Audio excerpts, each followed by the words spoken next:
श्रीशङ्कराचार्यविरचित दत्तात्रेयाष्टकम्। श्रीदत्तात्रेयाय नमः। आदौ ब्रह्ममुनीश्वरं हरिहरं सत्त्वं रजस्तामसं ब्रह्माण्डं च त्रिलोकपावनकरं त्रैमूर्तिरक्षाकरम् भक्तानामभयार्थरूपसहितं सोऽहं स्वयं भावयन् सोऽहं दत्तदिगम्बरं वसतु मे चित्ते महत्सुन्दरम्।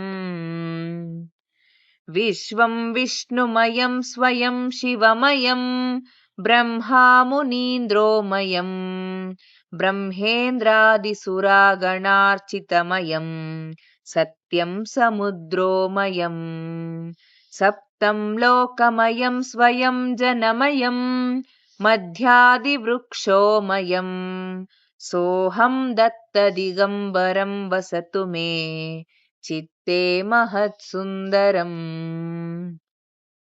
आदित्यादिग्रहास्वधा ऋषिगणं वेदोक्तमार्गे स्वयं वेदं शास्त्रपुराणपुण्यकथितं ज्योतिस्वरूपं शिवम् एवं शास्त्रस्वरूपयात्रयगुणैस्त्रैलोक्यरक्षाकरम् सोऽहं दत्तदिगम्बरं वसतु मे चित्ते महत्सुन्दरम्। उत्पत्तिस्थितिनाशकारणकरं कैवल्यमोक्षप्रदं कैलासादिनिवासिनं शशिधरं रुद्राक्षमालागलम् हस्ते चापधनुःशराश्च मुसलं खट्वाङ्गचर्माधरं सोऽहं दत्तदिगम्बरं वसतु मे चित्ते महत्सुन्दरम्।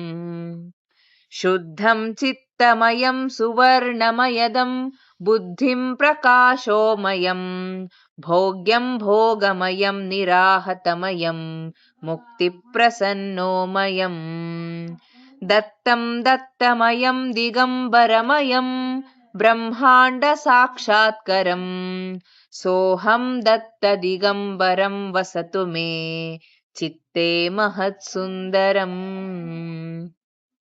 सोऽहं रूपमयं परात्परमयं निस्सङ्गनिर्लिप्तकं नित्यं शुद्धनिरञ्जनं निजगुरुं नित्योत्सवं मङ्गलम् सत्यं ज्ञानमनन्तब्रह्महृदयं व्याप्तं परो दैवतं सोऽहं दत्तदिगम्बरं वसतु मे चित्ते महत्सुन्दरम्।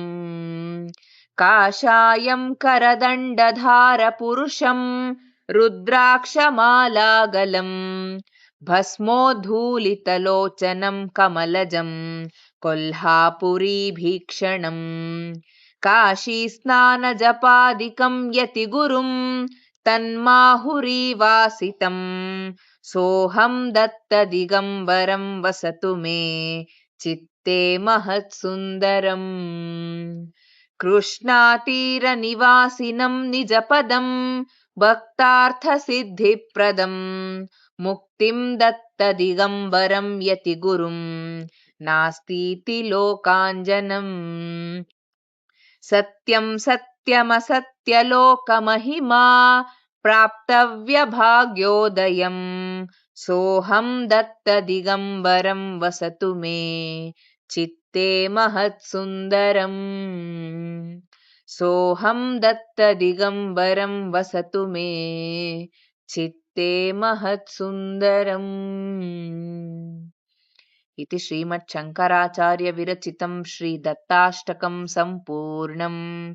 श्रीगुरुदत्तात्रेयार्पणमस्तु।